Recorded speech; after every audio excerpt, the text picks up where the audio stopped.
A revenge western about a woman on a bloody, violent mission will always garner interest, so it is quite tragic when a film with such a simple story crumbles. Trail of Vengeance is based on true tales from the Old West and follows a woman who gets caught up in a colonel's scheme to become a senator. He hires dangerous goons to do his bidding, which leads to a bloody exchange resulting in the murder of a good man, while his wife, our protagonist, is left with bloodthirsty anger. Just as the entire trailer revealed, Trail of Vengeance tells the story of Catherine Atherton, a widow who witnesses the murder of her husband. The hired hands who kill him are courtesy of Colonel Davis, who wants to become a senator.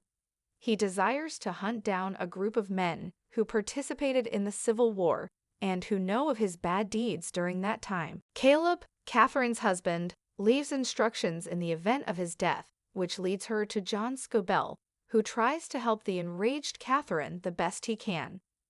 The film works within the typical framework of a revenge western. Someone is wronged, and they're cautioned against vengeance or retribution because of what it may cost.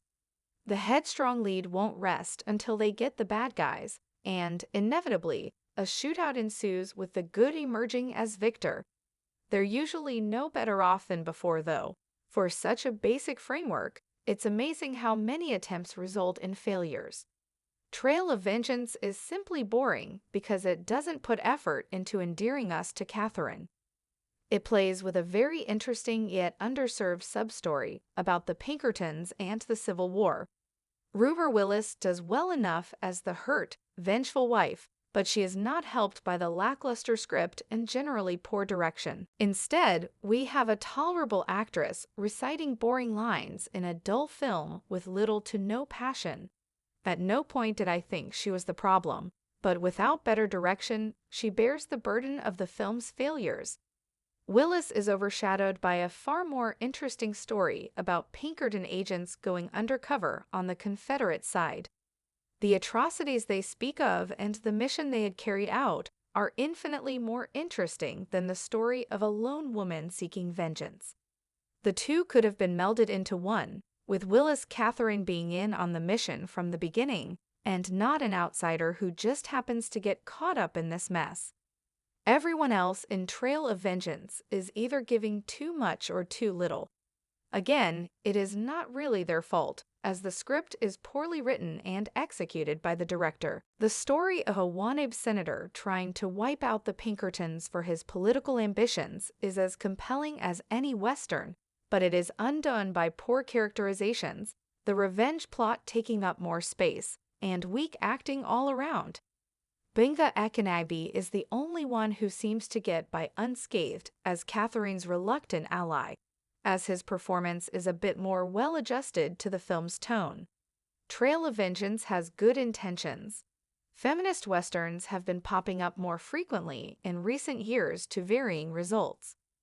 There is a place for these, but with a nearly all-male team behind the scenes, I don't see how this was supposed to be successful.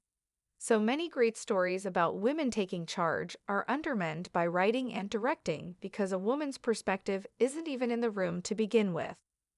This story lacks the tools necessary to take Catherine's perspective seriously and provide her with the agency required to see to it that vengeance is dealt. What we get instead is a film that weakly addresses some large social themes, has poorly written characters, and a predictable plot.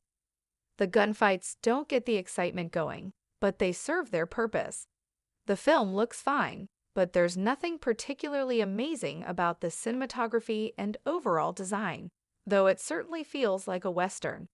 Luckily for this genre, nature is the greatest assist to any production as it lessens the workload in the visual department. That being said, an effort still has to be made. The film ultimately feels like it is driven by someone who hasn't really engaged with the best in the Western genre.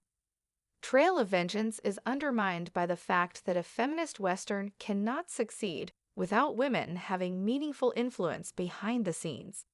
What we are left with is a film that is a hollow imitation of a much-loved genre.